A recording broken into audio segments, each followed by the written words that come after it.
प्यारे बच्चों, इस वीडियो में हम अट नहीं रही है जो आपके यहाँ कविता है उसकी व्याख्या जानेंगे और स्वागत करते हैं आपका अपने YouTube चैनल प्रिपिच पर। इसका जो पार्ट 1 आया आपने उसमें देखा सूर्यकांत त्रिपाठी जी निराला जो हैं उन्हीं की जो कविता है वो बादल को संबोधित कर रहे हैं। उत्साह उसको आपने पढ़ा, उसकी व्याख्या आपने जानी और इस समय क्योंकि ये छायावादी कवि हैं तो छायावादी कवि होने के कारण इनका जो लिखने का तरीका वो प्रतीकात्मक रूप में ज्यादा है। प्राकृतिक सौंदर्य का वर्णन करना, अपने मनोभावों को प्रतीक के रूप में बताना, यही छायावादी कवियों की विशेषता रही है। तो सूर्यकांत त्रिपाठी निराला जी की जो ये कविता है अट नहीं रही है, इसमें उन्होंने फागुन बोला जाता है, फाल्गुन सही लिखते हैं। फाल्गुन मास जो होता है हमारे यहाँ का, जो कि हमारे यहाँ भी मार्च में पड़ता है, आप लोग मार्च से ही परिचित होंगे। होली का जो समय होता है वो उस समय का वर्णन इन्होंने बहुत सुंदर तरीके से किया है। आइए उसकी व्याख्या जानते हैं और उससे पहले थोड़ा सा इनके बारे में जान लेते हैं। इनका जो जन्म है वो 1899, ध्यान रखेंगे ये 1897 यहाँ लिखा गया है, ये 1897 ना होकर के ये 1899 होगा। ठीक है, ठीक।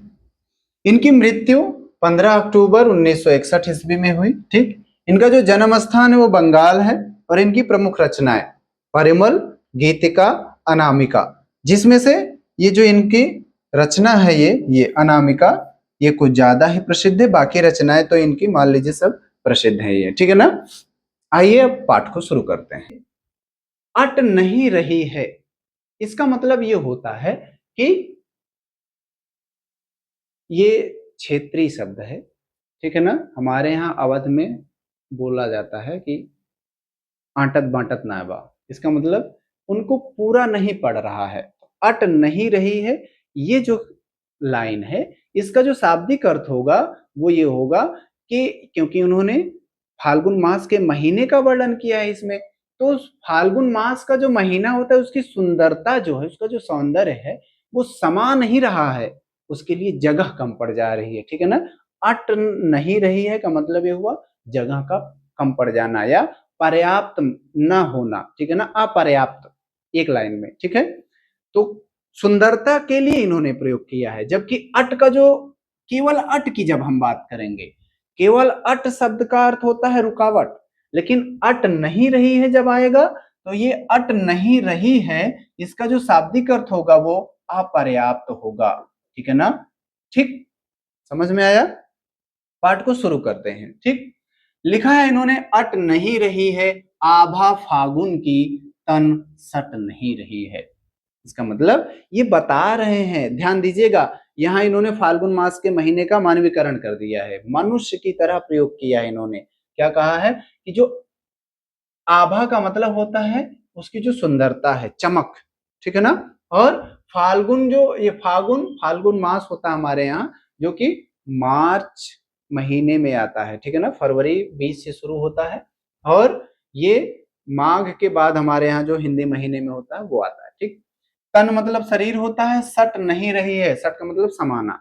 इसका मतलब जो फागुन मास का महीना है ना उसकी जो चमक है वो, देखिए फागुन की तन मतलब फागुन महीने के बारे में बात की जा रही है। ठीक है ना, फागुन महीने के पास तन शरीर होने से मतलब ये है कि उसकी जो सुंदरता है, उसका जो सौंदर्य है वो उसकी जो चमक है वो समा नहीं रही है, वो देखने में इतना ज्यादा है कि उसका वर्णन नहीं किया जा सकता है। ठीक है ना, समाने का मतलब वर्णन, न समाने का मतलब वर्णन न कर पाने का। ठीक है, आगे, कहीं सांस लेते हो घर घर भर देते हो, इसका मतलब सुगंध कितनी है। उस समय सरसों के फूल, तरह तरह के, मतलब प्रकृति का जो सौंदर्य होता है ना वो इतना ज्यादा होता है उसमें, उसका जब हवा जब चलती है उस महीने में तो उसकी जो सुगंध आती है ना बहुत अच्छी होती है। वही कह रहे हैं कहीं सांस लेते हो घर घर भर देते हो, तो फाल्गुन महीने का सांस लेने का मतलब ये है कि उसकी सुगंध बहुत ज्यादा है। ठीक है ना, ठीक, इसके बाद आगे, उड़ने को नभ में तुम पर कर देते हो, आंख हटाता हूं तो हट नहीं रही है। ठीक है ना? इसका मतलब ये हुआ कि जब आकाश में उड़ा जाता है, देखिए, उड़ने को नभ में तुम पर कर देते हो। आकाश की सुंदरता भी बहुत ज्यादा, बसंत का आगमन होने को रहता है, आगमन हुआ रहता है, इसीलिए प्रकृति का जो उसकी जो सुंदरता है वो बहुत अधिक होती है, और इसकी जो चमक है वह आसमान तक दिखाई पड़ रही है। इसका मतलब पूरा मौसम सुहावना है, और फाल्गुन महीने का जो उसकी जो सुंदरता है उसकी खूब तारीफ कर रहे हैं ये ना। आगे क्या है? पत्तों से लदी डाल, देखिए कैसे, उड़ने को नभ में तुम पर कर देते हो। पर मतलब पंख होता है, ध्यान रखिएगा आप, ठीक है ना? कह रहे हैं पर कर देते हो। इसके बाद यहाँ पत्तों से लदी डाल, कहीं हरी कहीं लाल, कहीं पड़ी है उर में मंद गंध पुष्पमाल।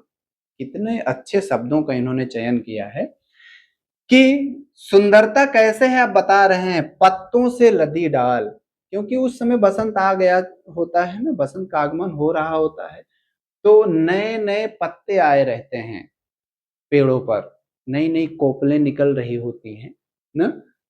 वही कह रहे हैं कि पत्तों से लदी डाल, कहीं हरी कहीं लाल। देखिए, कहीं किसी वृक्ष पर जो पत्ते हैं वह अपने पूर्ण रूप में आ गए हैं, नए पत्ते वो हरे हो गए हैं, कहीं कहीं अभी पत्ते भी आए नहीं हैं, आने की दिशा में हैं, वो उग रहे हैं, विकसित हो रहे हैं, तो लाल होते हैं पत्ते। ठीक, इसका मतलब सुंदरता बहुत ज्यादा। ठीक है, आगे, कहीं पड़ी है उर में, उर का मतलब मन, हृदय, मंद गंध पुष्पमाल, मतलब यही नहीं कि केवल पत्ते ही हैं, सुगंध भी बहुत है, नए नए पुष्प आए हैं, और वो पुष्प कौन से हैं? फसलों में जो पुष्प आए हैं उसकी सुगंध बहुत गजब की है, मन को मोहित कर देने वाली है। इसके बाद आगे, पाट पाट शोभा श्री पट नहीं रही है। पाट पाट का मतलब जगह जगह, देखिए यहाँ लिख दिया मैंने जिससे कि आपको दिक्कत ना हो। और पट का मतलब ध्यान दीजिएगा, पट नहीं रही है, जैसे आप लोग कहते हैं ना गड्ढा पाट दे, कहते हैं ना गड्ढे को पाट दीजिए, भर देना, भर देने का मतलब समाना, तो पट नहीं रही है इसका मतलब ना समाना। ठीक है ना? ध्यान दीजिएगा, अर्थ नहीं तो पता लगे कुछ और ले लें आप ना, पट नहीं रही है इसका दूसरा अर्थ नहीं निकालेंगे आप, ठीक है ना? पट नहीं रही है इसका मतलब ये कि ना समाना, जगह का छोटा पड़ जाना। वैसे भी अट नहीं रही है, पट नहीं रही है इसका मतलब, ठीक है? तो कह रहे हैं शोभाश्री, ये सुंदरता के लिए आया है, पाट पाट का मतलब जगह जगह। ठीक, इसमें क्या कह रहे हैं कवि महोदय? इसमें कवि जी का कहना यह है कि सुंदरता इतनी अधिक है, इतनी ज्यादा है कि कहीं पर देखिए पत्तों से लदी हुई डाल दिख रही है, और वे पत्ते भी हरे हैं, कहीं लाल हैं, और उसके बाद पत्तों की ही सुंदरता नहीं है, पूरे वातावरण में खुशबू फैली हुई है, तरह तरह के पुष्प आए हैं, सभी पुष्पों की खुशबू उसकी जो सुगंध है वह मिल रही है। और यही नहीं, आगे कह रहे हैं मंद गंध के साथ पाट पाट शोभाश्री, जहां देखी वहीं सुंदरता, शोभाश्री का मतलब सुंदरता, ठीक, सौंदर्य, पट नहीं रही है, जहां आप जाइए वहां इतना ज्यादा सुंदर दृश्य बना जा रहा है कि ये समा नहीं रहा है। कितना सुंदर महीना होता है फाल्गुन का ना। जब एक बार में पूरी व्याख्या बताएंगे तो बताएंगे कि प्रस्तुत पंक्तियों में कवि सूर्यकांत त्रिपाठी निराला जी इन प्रकृति की सुंदरता का वर्णन करते हुए फाल्गुन मास का जो सौंदर्य है उसके बारे में विशेष बता रहे हैं कि ये फाल्गुन महीना ऐसा होता है कि इसमें इस ये फाल्गुन महीने में इस महीने की सुंदरता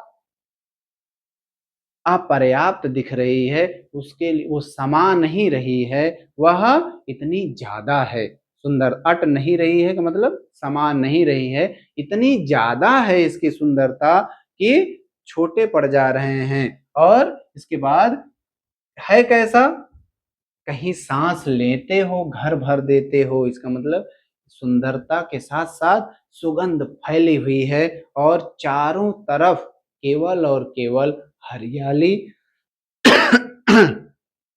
और मनमोहक खुशबू ही फैली हुई है, जिससे इसकी सुंदरता समा नहीं रही है, पट नहीं रही है। जहां देखिए वहीं सुंदरता ही सुंदरता है, वहां हरियाली ही हरियाली है, मनोरम दृश्य है। ठीक है ना?